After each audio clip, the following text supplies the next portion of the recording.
आत्ताची ताजी खबर आणि आनंदाची बातमी। शिक्षण मंत्री म्हणाले, शिक्षक भरती ही कोणत्याही परिस्थितीत थांबणार नाही। शिक्षक भरती ही कोणत्याही परिस्थितीत थांबणार नाही। मैं नहीं मानता। चल झूठा। सर्व चॅनल फॉर व्हिडिओज व्ह्यूज तुफान व्हिडिओ व्हायरल। शिक्षक भरती ही कोणत्याही परिस्थितीत थांबणार नाही। अगोदर शिक्षक भरती चालू तर करा। नमस्कार मित्रांनो, भावी शिक्षक आणि शिक्षकांना टिप्स फॉर टीईटी मध्ये मी अक्षय वेरकर तुम्हा सर्वांचं स्वागत करतो। आजच्या या व्हिडिओमध्ये आपण फक्त आणि फक्त शिक्षक भरती संदर्भात बोलणार आहोत। मागचे 15 दिवस झालं आपण आपल्या चॅनलवर कोणताही व्हिडिओ टाकलेला नाहीये, कारण मी मागच्या व्हिडिओमध्ये सांगितलं होतं की इथून पुढे व्हिडिओज कमी होणार आहेत। ज्यावेळेस आवश्यक असेल त्यावेळेसच मी व्हिडिओ टाकल। आता 15 दिवस झाले चॅनलवर कोणताही व्हिडिओ टाकला नव्हता। तर आता महत्त्वपूर्ण अशा काही गोष्टी घडलेल्या आहेत, त्या संदर्भात आपण आजच्या या व्हिडिओमध्ये बोलणार आहोत। आता झालं असं काय आहे, आपण ज्यावेळी शिक्षक अभियोग्यता व बुद्धिमत्ता चाचणीची परीक्षा दिली, ही परीक्षा झाली आपली फेब्रुवारीच्या 2023 ला, पण ही परीक्षा अपेक्षित होती 2022 ला, ती झाली 2023 ला। मग त्यावेळेसच आपल्या शिक्षण मंत्र्यांनी सांगितले होते की आगामी काळात नवीन शैक्षणिक वर्षामध्ये शाळेवर शिक्षक रुजू झालेले असतील। आपला त्यावेळेस भ्रमनिरास झाला, नवीन शैक्षणिक वर्षात काही जॉईनिंग भेटली नाही। त्यावेळेस शिक्षण मंत्री म्हणाले की जून जुलैला जॉईनिंग भेटेल, पण त्यावेळेस सुद्धा भेटली नाही। मग नंतर नवीन रोड मॅप दिला की ऑगस्टमध्ये तुम्ही शाळेवर रुजू झालेला असाल। ऑगस्ट गेला, काही नाही। त्यानंतर म्हटले की तुम्ही ऑक्टोबरपर्यंत तुमची जॉईनिंग झालेली असेल, ऑक्टोबर सुद्धा काही नाही। त्यानंतर म्हटले डिसेंबरपर्यंत शिक्षक भरतीची प्रक्रिया पूर्ण झालेली असेल, ती सुद्धा झाली नाही। मग आता अधिवेशन चालू होतं। मग मी अधिवेशन कधी चालू होणार आहे ते मागच्या व्हिडिओमध्ये सुद्धा सांगितलं, ते अधिवेशन त्या दिवशी चालू झालं होतं। मग अधिवेशनामध्ये आपल्या शिक्षण मंत्र्यांनी सांगितलं की 2 महिन्यामध्ये शिक्षक भरतीची प्रक्रिया पूर्ण करू। मग आता हे 2 महिने कसे लागतात ते मी तुम्हाला सांगतो, पण त्यानंतर आणखी शिक्षण मंत्र्यांनी म्हणले की 20 तारखेनंतर लगेच जाहिराती यायला चालू होईल। त्यानंतर शिक्षण मंत्री महोदयांनी काय म्हटले की शिक्षक भरती ही कोणत्याही परिस्थितीत थांबणार नाही। अहो, शिक्षक भरती ही कोणत्याही परिस्थितीत थांबणार नाही, ही गोष्ट जरी तुमची खरी असली, त्यासाठी अगोदर शिक्षक भरती ही प्रक्रिया चालू करायला हवी, जे की ते तुम्ही करत नाहीये। वेगवेगळ्या कारणाने ते अडून ठेवलेले आहे। कोणकोणते कारण आहेत? अगोदर तुम्ही फक्त आमचं रजिस्ट्रेशन करून ठेवलं, रजिस्ट्रेशन केल्यानंतर नीलवटा सन्नाटा, त्यानंतर तुम्ही काहीच केलं नाहीये। त्यानंतर तुम्ही आंतरजिल्हा बदलीचा मध्येच टप्पा आणून ठेवला, तो बदला टप्पा आणून आमची शिक्षक भरती प्रक्रिया पुढे ढकलली। त्यानंतर मध्येच पुढं आणखीन लक्षवेधी वगैरे घेऊन रोस्टरचा घोटाळा वगैरे काहीतरी मध्येच आणता, त्यामध्ये आणखीन अडचण आणण्याचा प्रयत्न झाला, तो बाजूला झाला। आणि त्यावेळेस तुम्ही म्हणता की शिक्षक भरती ही प्रक्रिया थांबणार नाही। पण शिक्षक भरती ही प्रक्रिया थांबणार नाही यासाठी अगोदर पवित्र पोर्टलला जाहिराती यायला पाहिजेत, त्या येत नाही आहेत। अगोदर त्यासाठी आंतरजिल्हा बदलीचा टप्पा पूर्ण व्हायला पाहिजे, तो आता आंतरजिल्हा बदलीचा टप्पा काही दिवसात पूर्ण होईल। पण त्यानंतर जो काही रिक्त पदांचा तपशील आहे तो अद्ययावत करणं गरजेचं आहे, तो किती दिवसात पूर्ण होईल त्याचा रोडमॅप नाही आहे। त्यानंतर आमच्या लॉग इनला आम्हाला प्रेफरन्स कधी येतील त्या संदर्भात काहीही ठोस काही दिलं नाही आहे। मग त्यानंतर सर्वात मोठा अडथळा आपल्या शिक्षक भरतीला किंवा आपल्या लॉग इनला प्रेफरन्स येण्याचा जो आहे की टीईटी बोगस, जे टीईटी स्कॅममध्ये अडकले होते, जे फ्रॉड आहेत, पण ते बीएड किंवा सीटीटी पास केले होते, मग ते न्यायालयामध्ये गेले, त्यांना परमिशन भेटली, त्यांचं अद्याप ही परमिशन केलं नाहीये। मग आता काय गोष्ट आहे, त्यांचं परमिशन झाल्याशिवाय शिक्षक भरतीची प्रक्रिया पूर्ण होणार नाही, पुढले चालू होणार नाही। मग आता आपली ही शिक्षक भरतीची प्रक्रिया कधी चालू होणार? तसंच आता मी टायटलमध्ये सुद्धा सांगितलेलं आहे की शिक्षक भरतीला नवीन वर्षाचा मुहूर्त। मग आता या व्हिडिओमध्ये आपण बऱ्याचशा मुद्द्यांवर बोलणार आहोत, जे की जेन्युइन आहेत, बोलणं गरजेचं आहे की आता आपली शिक्षक भरती ही प्रक्रिया पुढील वाटचाल कशी असणार आहे किंवा कशी होऊ शकते। आता यामध्ये खूप टेक्निकल गोष्टी आहेत, खूप तांत्रिक गोष्टी आहेत, किंवा खूप अशा गोष्टी क्रिएट केल्या जात आहेत, त्यामुळे आपल्या शिक्षक भरतीला हे अडथळा येत आहे। म्हणजे नकटीच्या लग्नाला 1760 विघ्न, तशा आपल्या शिक्षक भरतीला ढेगभर विघ्न आहेत। विघ्न काय कमी होतच नाही आहेत। रोज कोणाला तरी अन्याय होतो, मग रोज कोणतरी उठून त्याच्यावर काहीतरी बोलतो, मग ते वेगवेगळे निवेदन, वेगवेगळ्या मागण्या, वेगवेगळं असं काहीतरी चालत असतं। आणि त्यामध्ये आपले राजकारणी लोक, आणि ह्या राजकारणी लोकांमध्ये आपल्या शिक्षक भरतीला एक राजकीय रंग दिला गेला आणि या राजकीय रंगामध्ये आपले शिक्षक भरती ढवळली गेली आहे, अशी ढवळून निघाली आहे की राजकारणापासून दूर राहिलेली नाही आहे. सर्वजण येतात, ते एक म्हण आहे ना, कुणीही येतं टपली मारून जातं, तसं आपले शिक्षक भरतीचं झालेलं आहे. कुणीही येतं टपली मारून जातं, कुणीही येतं काही बोलून जातं, आपलं तसंच झालेलं आहे. असो त्या गोष्टी बाजूला राहिल्या. आता एक गोष्ट एवढी ही आहे की नवीन वर्षामध्ये म्हणजे येणाऱ्या 2024 मध्ये आपल्याला शिक्षक भरतीची प्रक्रिया पूर्ण झालेली दिसणार आहे आणि आपण 2024 मध्ये शिक्षक म्हणून लागलेलो असूत. आता नवीन वर्ष येणार आहे, नवीन वर्षामध्ये नवीनच इच्छा आहे, नवीनच आकांक्षा आहे, मग नवीन काहीतरी घडेल अशीच अपेक्षा ठेवू. आता मागच्या गोष्टी झाल्या ते झाल्या, पण आता येणाऱ्या काळामध्ये काय होणार आहे. आता जो काही आंतरजिल्हा बदलीचा 6वा टप्पा होता, जो की आपल्या शिक्षक भरतीसाठी महत्त्वाचा होता, कारण ह्याच्यानंतर जिल्हा बदली होणार नाही किंवा बदलीच होणार नाही, त्यासाठी अगोदर हा टप्पा उरकून घेतलेला आहे. हा टप्पा उरकून घेतल्यामुळं आता ह्याच्यामध्ये काय झालेलं आहे, आंतरजिल्हा बदलीमुळं बरेचसे शिक्षक हे स्थलांतरित होणार आहेत. म्हणजे जिथं नोकरी करत होते तिथून दुसरीकडे जाणार आहेत, तिथली जागा रिक्त झाली, मग ते दुसरीकडे झाले, इकडले तिकडं, तिकडले इकडं. मग जो काही बिंदू असतो, मग वेगवेगळ्या कास्टनुसार आरक्षणानुसार वेगवेगळा बिंदू असतो, तो इकडला तिकडं, तिकडला इकडं होतो. तो झाला, पण तो नंतर अद्ययावत करावा लागतो. तो अद्ययावत केल्यानंतरच आपलं रोस्टर हे पूर्णपणे अद्ययावत होतं. मग जरी आपले शिक्षण मंत्री म्हणाले की 20 तारखेच्या नंतर जाहिराती येतील, मग एक गोष्ट लक्षात घ्या, जाहिराती येतील म्हणजे लगेच आपल्या लॉग इनला प्रेफरन्स येतील का? नाही ना, साहजिकच गोष्ट आहे. मग लगेच आपल्या लॉग इनला प्रेफरन्स येणार नाहीत, तर मग 26 जानेवारीला आपल्याला जॉईनिंग भेटेल हे आशामध्ये राहणं सुद्धा चुकीचं आहे. त्यांनी 2 महिने म्हटलेले आहेत ना, 2चे 3 महिने लागू शकतात, ते कसं मी सांगू शकतो. म्हणजे हे आता नॅचरल आहे हो, सर्वांना कळायला साहजिकच आहे, सोपं आहे. पण ते कसं आपण एकदम आशेच्या भरामध्ये चाललोय तर बाजूचं सत्य काय ते जाणून घेत नाही आहेत. आता हा जो काय आंतरजिल्हा बदलीचा टप्पा आहे तो लवकरच पूर्ण होणार आहे. यांना 6 तारखेची मुदत होती, त्यानंतर ते 15वर आले, 15 नंतर 17वर आले, मग इथं संपलं. मग आता 19 तारीख यांच्या अर्ज छाननीची अंतिम तारीख आहे, त्यानंतर त्यांचं बदली होऊन सगळी माहिती अपडेट होईल. मग आता हे रोस्टर अपडेट व्हायला किती दिवस लागतात हे शासकीय प्रशासकीय काम आहे. मग आता हे किती लवकर करतात हे त्यांच्यावर डिपेंड आहे. आता आपण जरी म्हटले की 4-5 दिवसात पूर्ण होईल, 8 दिवसामध्ये पूर्ण होईल, ह्या फक्त आपल्या बोलण्याच्या गोष्टी आहेत, पण प्रत्यक्षात काम करणारे अधिकारी वर्ग आहेत. आता ते अधिकारी वर्गाने जर जिम्मेदारीनं काम केलं तर ते लवकर होईल, आणि ते लवकर केलं तर मग आपल्यासाठी चांगलं होईल. पण ते तसं करत नाहीत, त्यामुळं आपल्याला खूप मोठे समस्यांना सामोरं जावं लागत आहे. मग आता पहिली गोष्ट आंतरजिल्हा बदली ती पूर्ण झाली, त्याच्यानंतर रोस्टर अद्ययावत झालं. त्यानंतर अद्ययावत झालेल्या रोस्टरच्या आपल्या पवित्र पोर्टलला जाहिराती अद्ययावत होणं ते गरजेचं आहे. अगोदर जाहिराती अपलोड झालेल्या आहेत, पण आता हे बदलीच्या ह्याच्यामुळं थोडाफार बदल झालेला आहे. थोडाफार म्हणजे तरी बराचसा बदल होत असतो. एक जरी बदल झाला तर तो खूप नंतर क्लिष्ट गोष्ट होऊन बसते, ते नंतर वेळोवेळी कळतं. पण पुढच्याला ठेच मागचा शहाणा, त्याच्यापेक्षा आधीच सर्व गोष्टी पूर्ण केलेल्या बऱ्या असतात. त्यासाठी रोस्टर अपडेट होऊन, जाहिराती अपडेट होऊन त्या आपल्या पवित्र पोर्टलला येणं गरजेचं आहे. मग ते शिक्षण मंत्र्यांनी 20 तारखेला म्हटलं, 20 तारखेनंतर मी मागच्या बऱ्याच व्हिडिओमध्ये सांगितलं होतं की 20 तारखेनंतर जाहिराती येतील. आता 20 तारखेनंतर जाहिरात येणार नाही, थोडा आणखीन कालावधी लागतो. आता तो शासकीय प्रशासकीय काम आहे, ते कधी करतात त्यावर डिपेंड आहे. मग ही गोष्ट झाली, जाहिराती अद्ययावत होऊन आपल्या पवित्र पोर्टलला आल्या. त्या आल्या की लगेच आपल्या लॉग इनला प्रेफरन्स येतील का? हा जेन्युइन प्रश्न आहे, साधारण प्रश्न आहे. सर्वांनी आपापल्या मनाला विचारा की लगेच आपल्या लॉग इनला प्रेफरन्स येतील का? नाही येणार. ह्याच्या मागच्या काही गोष्टी आहेत. आता ह्याच्या मागचा महत्त्वाचा अडथळा काय आहे तो समजून घेणं सुद्धा खूप गरजेचं आहे. आपण जरी म्हणत असलो की एका टप्प्यात 30,000 भरती व्हायला पाहिजे, एका टप्प्यात एवढे यायला पाहिजेत, 9 ते 12च्या पण जागा यायला पाहिजेत, ह्या गोष्टी व्हायला पाहिजेत, तमुक गोष्टी व्हायला पाहिजेत, पण एक गोष्ट बाजूला राहत आहे. ती गोष्ट आधी पूर्ण होणं गरजेचं आहे. ती गोष्ट जर अगोदर पूर्ण नाही झाली तर नंतर आपल्यालाच खूप प्रॉब्लेम होणार आहे. ती गोष्ट समजून घेतली पाहिजे.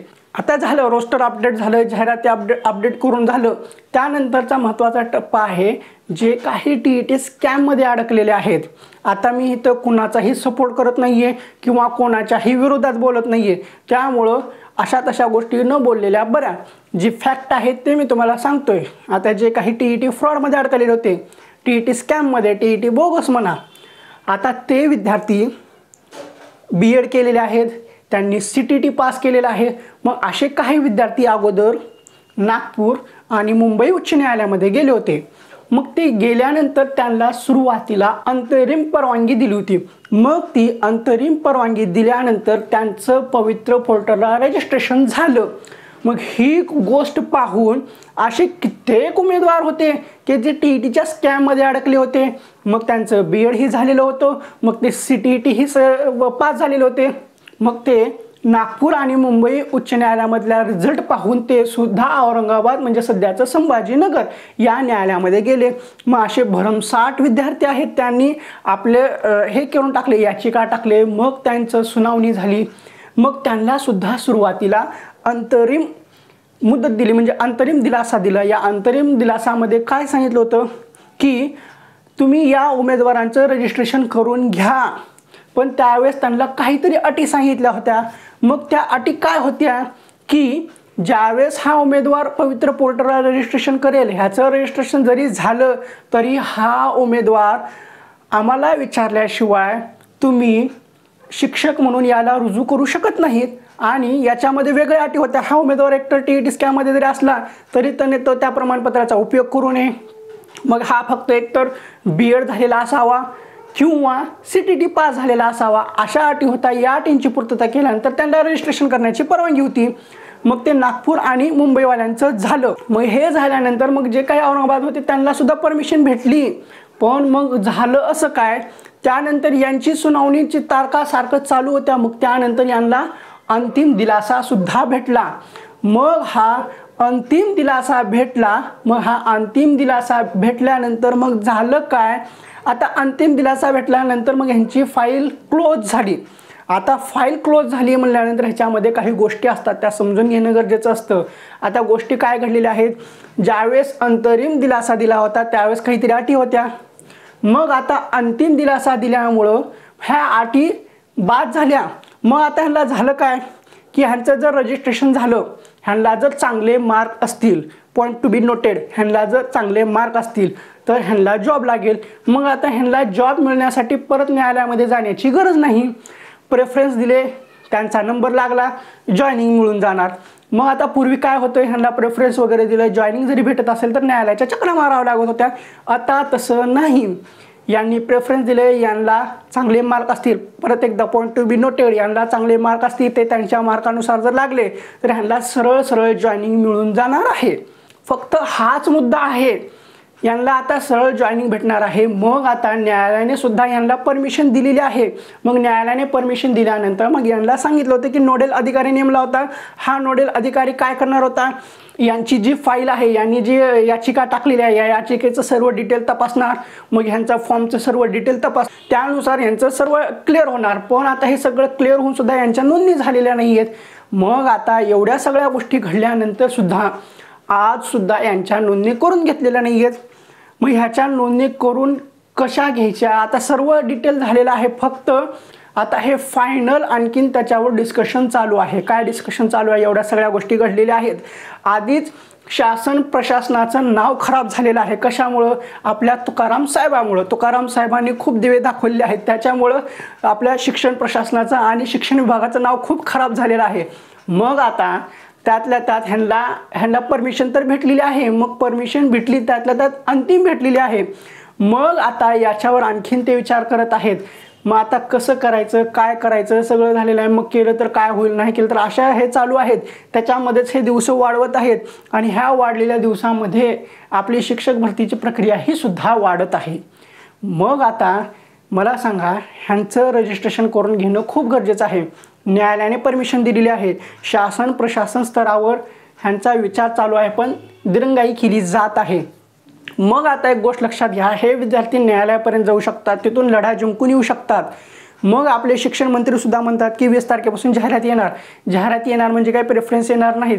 जर प्रेफरन्स यायला लागलीच चालू झाली, समजा हे सगळं आंतरजिल्हा बदलीचा टप्पा पूर्ण होऊ द्या, प्रेफरन्स यायला चालू झाली, मग ह्यांच्या नोंदणी करून घेतल्या नाहीत तर मग नंतर किती प्रॉब्लेम येऊ शकतो हे समजून जायला हवं. त्यासाठी यांचं अगोदर नोंदणी करून घेणं गरजेचं आहे. तसं ह्यांना सांगितलेलं आहे की तुमच्या नोंदणी होणार आहेत, तुमच्या नोंदणी झाल्याशिवाय तुम्हाला काही प्रेफरन्स येणार नाहीत, पण नोंदणी कधी करणार आहेत ते अद्यापही कळत नाहीये. दरवेळेस ह्यांना 3 महिन्यापासून असंच खेळवत आहेत. आता मग आता शिक्षक भरती ही अंतिम टप्प्यामध्ये आलेली आहे. अधिवेशन सुद्धा झालेलं आहे. मग आता अधिवेशन संपलेलं आहे. मग आता आपले जे काही सरकार आहे त्यांचं सुद्धा अंतिम घटका आलेली आहे. यांचा सुद्धा निर्णय व्हायचा राहिलेला आहे, तो पुढे ढकललेला आहे. मग सर्व तारीख पे तारीख असं चाललेलं आहे. आता ह्यांचे नोंदणी तारीख कधी आहे हे अद्यापही स्पष्ट केलेलं नाहीये. परत एकदा सांगतोय की ह्या TET स्कॅममधले जे न्यायालयामध्ये गेले होते यांना परमिशन भेटलेली आहे रजिस्ट्रेशनची, पण यांची नोंदणी कधी होणार हे फिक्स अद्यापही सांगितले नाहीये. पण समजा आता नवीन शैक्षणिक वर्षामध्ये म्हणजे आता नवीन वर्षामध्ये येणाऱ्या जानेवारीमध्ये जर प्रेफरन्स येणार असतील तर त्यापूर्वी ह्यांची नोंदणी झालेली असेल. पण कसं आहे, ज्यावेळेस प्रेफरन्स येणार त्याच्या 4 दिवस अगोदर ह्यांची नोंदणी व्हायला पाहिजे, ती नोंदणी झालेली असेल. पण आता हे कधी करतात त्यावर डिपेंड आहे. मी सुद्धा फिक्स तारीख सांगू शकत नाहीये. आणि आणखी एक गोष्ट, जाहिराती कधी अपलोड होतील ते आता हळूहळू होतील. एकदा का आंतरजिल्हा बदलीचा टप्पा पूर्ण झाला ते झाल्यानंतरच जाहिराती अपलोड होतील, अद्ययावत होतील आणि अपडेट होतील. जाहिराती तर तशा दिलेल्या आहेत. आणि आणखीन एक महत्त्वाची गोष्ट, कोणी म्हणतो की गणित आणि विज्ञानच्या 6500 जागा येणार, ह्या प्रवर्गाला तेवढ्या जागा येणार, त्या प्रवर्गाला तेवढ्या जागा येणार. हे काहीही फिक्स नाही आहे. हे उचलली जीभ लावली टाळूला बसल्या केलेल्या गप्पा अशा गोष्टी आहेत त्या. आता मी सुद्धा फिक्स सांगू शकत नाही आणि मी तर कधी सांगितलंच नाही की एवढ्या जागा येणार आणि तेवढ्या जागा येणार. आता आणखीन हे सुद्धा सांगत होते की संस्थेच्या जागा येणार नाही आहेत. मग आता काल शिक्षण मंत्र्यांनी म्हटले की 650 संस्थांनी नोंदणी केलेली आहे. पूर्वी 950च्या पुढे संस्था होत्या, आता 650 वर आलेल्या आहेत. एवढ्या संस्था आलेल्या आहेत. मग एवढ्या संस्था आलेल्या आहेत म्हणल्यानंतर 6 ते 7 हजार जागा असतातच. कारण संस्थेच्या जागा हा खूप रिकाम्या आहेत आणि त्यातल्या त्यात प्राथमिकच्या नसून पुढील वर्गाच्या आहेत, म्हणजे 6वी पासूनच्या जास्त आहेत. जिल्हा परिषदला प्राथमिकच्या जागा जास्त असतात आणि संस्थेला 6वीच्या पुढच्या जागा जास्त असतात, 6 ते 12च्या. ह्या गोष्टी झाल्या. मग आता पुढली गोष्ट काय आहे हो, सर्वजण असं म्हणतं तसं म्हणतं, असं होईल तसं होईल, तसं काही नसतं. ज्यावेळेस संपूर्ण जाहिराती अपलोड होतील त्यावेळेसच आपल्याला फिक्स आकडा कळू शकेल की किती जागा येणार आहेत. आत्तापर्यंत कुणीही सांगू शकणार नाही. मग आता मी टायटलमध्ये सांगितलेलं आहे की नवीन वर्षामध्ये आपल्याला जॉईनिंग भेटणार, नवीन वर्षामध्ये शिक्षक होणार. पण आता हे सगळं जाहिराती कधीपर्यंत अपलोड करतात, त्यानंतर आपल्याला प्रेफरन्स कधी येतात, त्यापूर्वी ह्या बोगसवाल्यांची नोंदणी कधी करतात, ह्या सगळ्या गोष्टी त्यावर डिपेंड आहे. आणि आणखीन ही जाहिराती ह्या तारखेपर्यंत अपलोड होतील, फिक्स डेट कुणीही सांगू शकत नाही आहे. किती जागांची जाहिरात येईल फिक्स नाही आहे. मग आता TET बोगसवाल्यांची आहे त्यांची नोंदणी कधी होईल हे अद्यापही फिक्स नाही आहे. एवढं एक फिक्स आहे की 650 संस्था येणार आहेत, त्यांच्या किती जागा येतील ह्या सुद्धा फिक्स नाही आहेत. हे हळूहळू कळेल. पण आता महत्त्वाची गोष्ट, इम्पॉर्टंट गोष्टी, काही गोष्टी खूप महत्त्वाच्या आहेत. ह्या गोष्टी 31 डिसेंबरच्या पूर्वी झालेल्या खूप गरजेच्या आहेत. का गरजेच्या आहेत त्या सांगतो. कारण पुढल्या महिन्यामध्ये खूप मोठी राजकीय उलथापालथ होण्याची शक्यता आहे. होऊही शकते, नाही होऊ शकते. पण कसं आहे, एकदा का राजकीय उलथापालथ झाली त्याच्यामध्ये बऱ्याचशा गोष्टी ह्या ढवळून निघतात. त्यामध्ये आपली शिक्षक भरतीसुद्धा आहे. तत्पूर्वी आपल्याला 31 डिसेंबरपूर्वी काही गोष्टी पूर्ण झालेल्या पाहिजेत. कुठल्या की ज्या काही जाहिराती अपडेट करायच्या आहेत, आपल्या आंतरजिल्हा बदलीच्या नंतरच्या ज्या काही जाहिराती येणार आहेत, थोडासा बदल झालेला, त्या अपडेट होणं 31 जानेवारीपूर्वी खूप गरजेचं आहे. त्यानंतर जे काही स्कॅममध्ये अडकलेले आहेत त्यांचं रजिस्ट्रेशन आणखीन अडकलेलं आहे, त्यांचं रजिस्ट्रेशन झालं नाही, ती गोष्टसुद्धा 31 डिसेंबरपूर्वी होणं खूप गरजेचं आहे.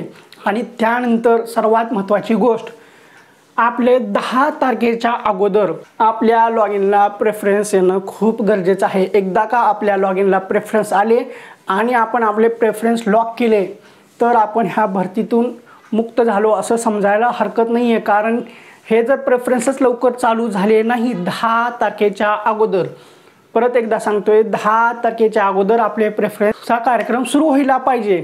नंतर खूप मोठ्या गोष्टी, खूप मोठ्या अडचणी येऊ शकतात, कारण बारक्या बारक्या अडचणी आपल्या शिक्षक भरतीमध्ये खूप मोठ्या अडचणी निर्माण करत आहेत. त्यामुळं हे सांगत आहे, हे सर्व 31 डिसेंबरपूर्वी झालेलं खूप चांगलं आहे. मग आता हे शासन प्रशासन, आपले शिक्षण मंत्री, वरिष्ठ अधिकारी हे कसं काम करतात हे त्यावर डिपेंड आहे.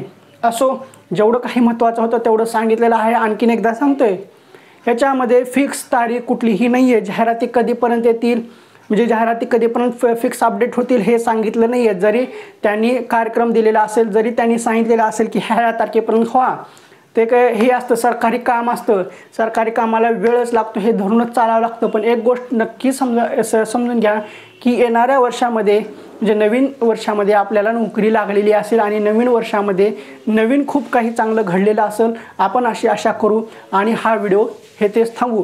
तर ठीक आहे, आजच्या या व्हिडिओमध्ये एवढंच. ठीक आहे, तुम्हाला हा व्हिडिओ कसा वाटला तो कमेंट बॉक्समध्ये सांगा. आणि हां, आणखीन काही दिवस हे व्हिडिओ हे थोडेच येतील किंवा न आल्या तर जमा असतील. तर ठीक आहे, पुन्हा भेटू पुढल्या एका व्हिडिओमध्ये. व्हिडिओ आवडला असेल तर व्हिडिओला लाईक करा, कमेंट करायला विसरू नका. आणि व्हिडिओ पाहून तुमचा काही फायदा झाला आहे असं वाटत असेल तर तरच आपल्या चॅनलला सबस्क्राईब करा.